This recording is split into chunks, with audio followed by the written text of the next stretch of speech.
sesuatu untuk takut Hermes.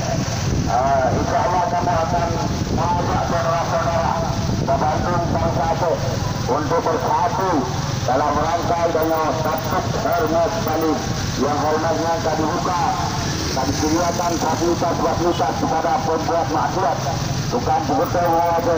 Maka bagian mantan nah instruksi untuk tek Hermes saya harus siap takbir